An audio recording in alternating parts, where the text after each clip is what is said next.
నమస్తే. నేను మీ Gopi. Welcome back to మనం టీవీ. ఇదొక బ్రేకింగ్ న్యూస్ చూసుకోవచ్చు. ఆంధ్రప్రదేశ్ డిప్యూటీ సీఎం పవన్ కళ్యాణ్ గారు ఈరోజు ప్రయోగరాజ్‌లో జరుగుతున్న కుంభమేళాకైతే వెళ్ళబోతున్నారు. కుంభమేళాలో జరుగుతున్న ఏదైతే పుణ్యస్నానాలు చేయడానికి అయితే కుంభమేళాకి పవన్ కళ్యాణ్ అయితే వెళ్ళబోతున్నారు.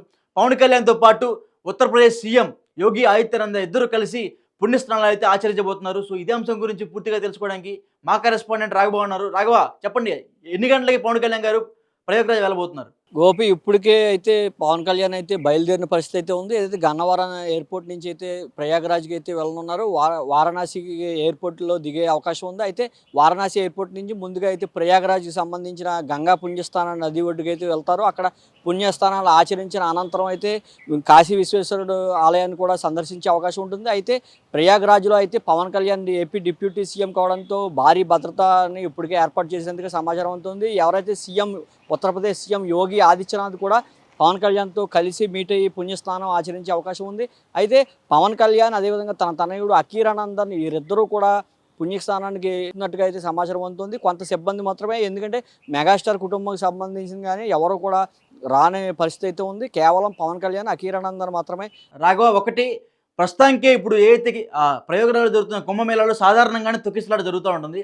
అలాంటిది ఇప్పుడు పవన్ కళ్యాణ్ అంటే బాగా వెళ్ళిన పర్సన్ కాబట్టి సో ఇంకా తొక్కిసలాట ఎక్కువ జరగబోతుంది అని ఒక పెద్ద ఎత్తున వార్తలు వస్తున్నాయి. ఆ వార్తలు మీద క్లారిటీ ఏంటి సార్?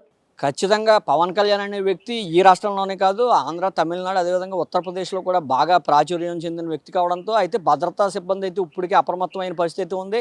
వందల సంఖ్యలో అక్కడ భద్రతా సిబ్బంది అయితే ఏర్పాటు చేశారు. పోలీసులు అయితే ఎటువంటి ఇబ్బంది లేకుండా కూడా ఏర్పాట్లు అయితే చేస్తున్నట్లుగా అయితే సమాచారం ఉంటుంది. ఎవరైతే ఉత్తరప్రదేశ్ సంబంధించిన సీఎం యోగి ఆదిత్యనాథ్ కూడా అక్కడ కలవడంతో అక్కడ ప్రత్యేకత అయితే సంతరించుకుంది. ఈ నేపథ్యంలో అయితే భద్రత అయితే పకడ్బందీగా చేసినట్లుగా అయితే సమాచారం అందుతుంది.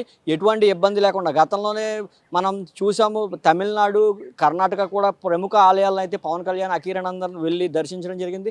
అయితే పెద్ద ఎత్తున అయితే సోషల్ మీడియాలో అయితే అకీరానందన్ ప్రేయర్ అయితే బాగా వినిపించిన పరిస్థితి ఉంది. ఎందుకంటే పవన్ కళ్యాణ్కి సంబంధించిన వారసులు అకీరానందన్ కావడంతో అటు సినిమాల్లో కూడా తొందరలో రానుండడంతో అయితే ప్రత్యేకత అయితే సంతరించుకుంది. ఆ అకీరానందన్కి సంబంధించిన ఫోటోలు కూడా, వీడియోలు కూడా, రకరకాలుగా వీడియోలు కూడా సోషల్ మీడియాలో హల్చల్ చేసే పరిస్థితి అయితే ఉంది. అయితే ఏదైతే ప్రయాగరాజ్కి అయితే ప్రస్తుతం అయితే పవన్ కళ్యాణ్ అకీరానందన్తో కలిసి వెళ్తుండడంతో అక్కడ కొంత అభిమానులు అయితే కొంత ఉత్సాహం అయితే కనబడుతుంది. అయితే అక్కడ భద్రతకు సంబంధించిన ఏర్పాట్లు అయితే యోగి ఆదిత్యనాథ్ అయితే ఇప్పటికే ఆయన కూడా రావడంతో అయితే సిబ్బంది అయితే అప్రమత్తమైన పరిస్థితి అయితే ఉంది. అనంతరం పుణ్యస్థానం ఆచరించిన అనంతరం అయితే కాశీ విశ్వేశ్వరుడు పక్కనే కాబట్టి కాశీ విశ్వేశ్వరుడు, అదేవిధంగా భైరవ ఆలయ, కాలభైరవ ఆలయాలు కూడా పవన్ కళ్యాణ్ అదేవిధంగా అకీరానందన్ అయితే దర్శించుకునే అవకాశం ఉంది.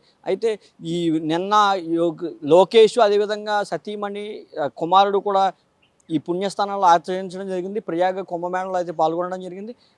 అనంతరం వాళ్ళు ప్రత్యేక పూజలు అనంతరం అయితే వాళ్ళు వెళ్ళడం జరిగింది. అయితే పవన్ కళ్యాణ్ తమిళనాడు, కర్ణాటక రాష్ట్రంలో కొన్ని ప్రముఖ ఆలయాలు దర్శించడం కారణంగా, అదేవిధంగా విజయవాడకు సంబంధించి ఒక షోలో అయితే ఆయన పాల్గొన్నారు.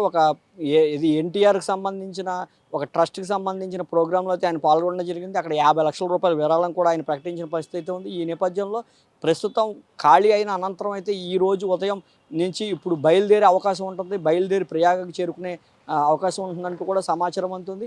ఈ క్రమంలోనే భద్రత దృష్ట్యా అయితే కొంత అప్రమత్తమైన పరిస్థితి ఉంది. ఎందుకంటే గతంలో చూసుకుంటే ప్రయాగకు సంబంధించిన కుంభమేళలో అయితే అనేక లోపాలు కానీ, అనేకమైన మృతుల సంఖ్య పెరగడం కానీ, ఇవన్నీ కూడా తరచూ రోజుకో సంఘటన అయితే చూస్తూనే ఉన్నాం. కొన్ని రోడ్డు ప్రమాదాలు కానివచ్చు, అగ్ని ప్రమాదం కావచ్చు, అదేవిధంగా తొక్కిసలాటకు సంబంధించిన కూడా కావచ్చు. ఇవన్నీ కూడా దృష్టిలో పెట్టుకుని పవన్ కళ్యాణ్ పెద్ద ఎత్తున అభిమానులు అయితే ఎక్కువగా ఉంటారు. ఏ రాష్ట్రానికి, భాషకి సంబంధం లేకుండా ఎక్కువ మంది వచ్చే అవకాశం ఉన్న నేపథ్యంలో పవన్ కళ్యాణ్కి సంబంధించిన ఆటంకం కలగకుండా భద్రతా చర్యలు అయితే తీసుకున్న పరిస్థితి అయితే ఉంది. గోపి, అంటే పవన్ కళ్యాణ్తో పాటు ఉత్తరప్రదేశ్ సీఎం యోగి ఆదిత్యనాథ్ అదేవిధంగా ప్రధానమంత్రి కూడా వచ్చే అవకాశాలు కనిపిస్తున్నాయి అంటున్నారు. దానికి ఏమంటారు? ప్రధానమంత్రి ఎలా ఉన్నా యోగి ఆదిత్యనాథ్ సీఎంగా వ్యవహరిస్తున్నారు కాబట్టి ఆయన ఖచ్చితంగా డిప్యూటీ సీఎం ఆంధ్రప్రదేశ్కి పవన్ కళ్యాణ్ కాబట్టి వారిద్దరూ కూడా కలిసి వస్తారని ప్రస్తుతం అయితే ప్రాథమికంగా సమాచారం అందుతుంది. వారిద్దరూ కలిసి ప్రస్తుతం స్నానం ఆచరిస్తారు. అనంతరం కాశీకి సంబంధించిన గుడికి కూడా వెళ్ళే అవకాశం ఉంది. కాశీకి సంబంధించిన కాశీ విశ్వేశ్వరుడు అందరికీ హిందువులకు కూడా ప్రఖ్యాతమైన టెంపుల్ కాబట్టి ఖచ్చితంగా పవన్ కళ్యాణ్ కూడా అక్కడ దర్శించే అవకాశం ఉంది. అదేవిధంగా పవన్ కళ్యాణ్ ఇటీవల ఏదైతే సనాతన ధర్మాన్ని ప్రాథమికంగా ఎక్కువగా మాట్లాడడం, సనాతన ధర్మాన్ని ప్రజల్లోకి తీసుకువెళ్ళడం, నేరుగా తీసుకెళ్తున్న ప్రయత్నాలు అయితే ప్రస్తుతం ఉత్తరప్రదేశ్ కాదు అటు యావత్ దేశం కూడా ఆకర్షితం అవుతున్నారు. తెలుగు భాషే కాకుండా హిందీకి సంబంధించిన ఉత్తరప్రదేశ్ కానీ దేశం మొత్తంలో కూడా పవన్ కళ్యాణ్కి ఈ సనాతన ధర్మం ఎప్పుడైతే ఆయన మాట్లాడారో దాంతో అయితే పెద్ద ఎత్తున అభిమానులు కూడా ఎక్కువగా అయ్యారని కూడా చెప్పుకోవచ్చు. ఇతర భాషల్లో కూడా పవన్ కళ్యాణ్కి ఇప్పుడు పెద్ద ఎత్తున అయితే అభిమానగణం అయితే ఇంకా పెరిగింది. అయితే ఈ నేపథ్యంలో పవన్ కళ్యాణ్ అక్కడికి వస్తే అభిమానులు ఏ రకంగా రియాక్ట్ అవుతారు, ఏ రకంగా తొక్కిసలాటలు ఏ రకంగా జరగకుండా అయితే ప్రస్తుతం భద్రతా చర్యలు అయితే అప్రమత్తం అవుతున్న పరిస్థితి అయితే ఉంది. పెద్ద ఎత్తున ఉత్తరప్రదేశ్కి సంబంధించిన రాష్ట్రంలోని నలుమూలల పోలీసులందరినీ కూడా ఇప్పటికే అక్కడ మోహరించిన పరిస్థితి అయితే ఉంది. ప్రత్యేక దళాలను కూడా అక్కడ తీసుకువచ్చి వారికి వెళ్ళే మార్గాలు కానీ వాటికి స్నానానికి సంబంధించిన ఫ్లోటింగ్ బ్రిడ్జిలు కానీ ఎటువంటి ఆటంకం లేకుండా అయితే అధికారులు అయితే అప్రమత్తం అవుతున్న పరిస్థితి అయితే ఉంది. Okay right, thank you Raghava.